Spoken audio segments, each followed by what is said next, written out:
Hi எல்லாருக்கும் வணக்கங்க. எல்லாரும் எப்படி இருக்கீங்க? நாங்கள் ரொம்பவே நல்லா இருக்கோம்.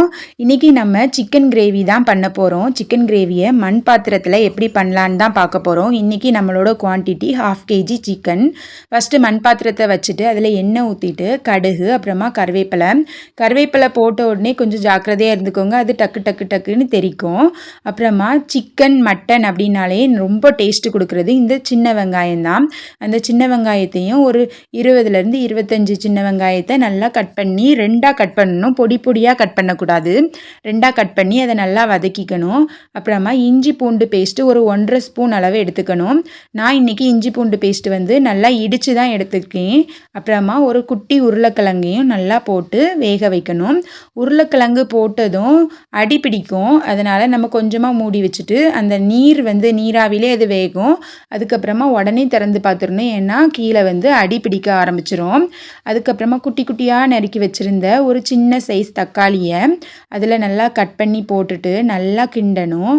ஃபஸ்ட்டு நல்லா மசிஞ்சு வர அளவுக்கு தக்காளியை நல்லா கிண்டி விட்டுக்கிட்டே இருக்கணும். இந்த நேரத்தில் தான் நம்ம மசாலாவை இறக்க போகிறோம். இன்றைக்கி சிக்கன் மசாலா தான் சேர்த்துருக்கேன். ஒரு 2.5 ஸ்பூன் அளவு சிக்கன் மசாலா சேர்த்துட்டு ஃபஸ்ட்டு நம்ம ஸ்பைசஸ் எதுவும் சேர்க்கலை தானே, அதனால தான் நம்ம என்ன பண்ண போகிறோன்னா கரம் மசாலா கொஞ்சம் ஆட் பண்ணிக்கிறோம். கரம் மசாலாவையும் சிக்கன் மசாலாவையும் கொஞ்சமாக தூவி விட்டுக்கலாம். இந்த சிக்கன் மசாலாவும் கரம் மசாலாவும் போட்டதும் அடி பிடிக்க ஆரம்பிக்கும். அதனால் அப்படியே கிண்டி விட்டுக்கிட்டே இருக்கணும். அதுக்கப்புறமா இந்த மசாலா வேகிறதுக்காக ஒரு கொஞ்சமாக தண்ணி ஊற்றி அதை வேக வைக்கணும். தண்ணி ஊற்றின கிளிப் மிஸ் ஆகிடுச்சு.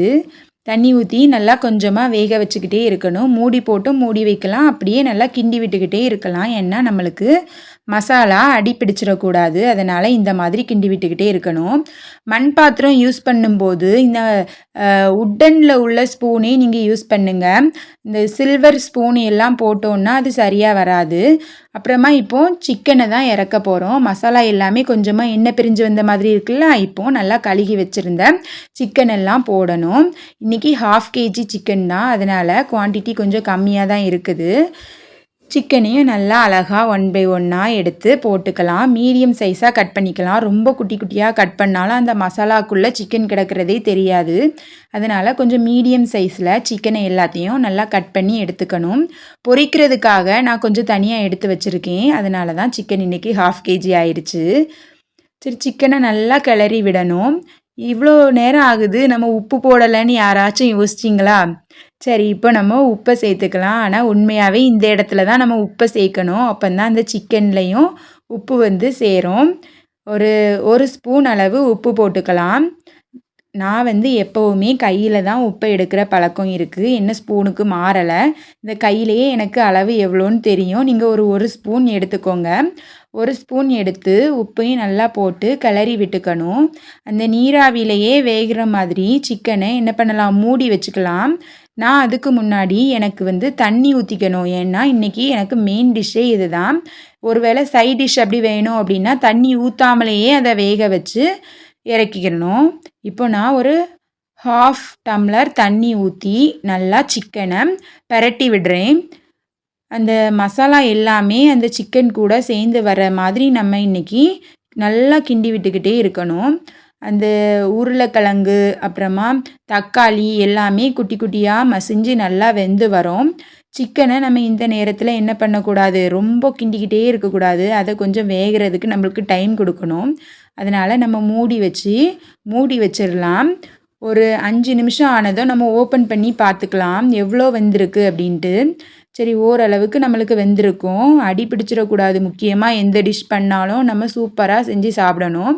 அதனாலவே அடிக்கடி நம்ம இந்த மாதிரி திறந்து அப்பப்போ கிண்டி விட்டுட்டு இருக்கணும். ஃபுல்லாக கிண்டிக்கிட்டேயும் இருக்கக்கூடாது. இந்த மாதிரி எண்ணெய் பிரிஞ்சு வரும். அந்த நேரத்தில் ஒரு 1/2 டம்ளர் தேங்காய் பால் நான் எடுத்து வச்சுருக்கேன். தேங்காயை அரைச்சும் ஊற்றலாம். இன்றைக்கி நான் தேங்காய் பால் தான் சேர்த்துருக்கேன். ஒரு 1/2 டம்ளர் தேங்காய் பால் எடுத்து அதை நல்லா ஊற்றிட்டு நல்லா ஒரு தடவை சேர்த்து கலந்து விட்டுக்கணும். சைடில் சிக்கன் பொரிஞ்சிட்ருக்குது. சிக்கன் பொரிச்ச வீடியோ நான் ஷார்ட்டாக அப்லோட் பண்ணியிருக்கேன், பார்த்துக்கோங்க. சூப்பரான சிக்கன் கிரேவி நம்மளுக்கு ரெடி ஆகிட்டுருக்கு. அதுவும் மண் பாத்திரத்தில் பண்ணினது எவ்வளோ டேஸ்ட்டாக இருக்கும்னு சமைச்சு பார்த்துறவங்களுக்கு ரொம்பவே தெரியும். நீங்களும் மண் பாத்திரத்தில் சமைச்சி சாப்பிட்டு பாருங்கள், எவ்வளோ டேஸ்ட்டாக இருக்கும்னு தெரியும். இது கொஞ்ச நேரத்துக்கு அப்புறமா நான் வீடியோ எடுத்தேன். ஏன்னா மண் பாத்திரத்தில் பண்ணுறது அப்போ இருக்கிறத விட கொஞ்சம் நேரம் கழித்து கட்டியாயிரும். தேங்க்ஸ் ஃபார் வாட்சிங். பாய்.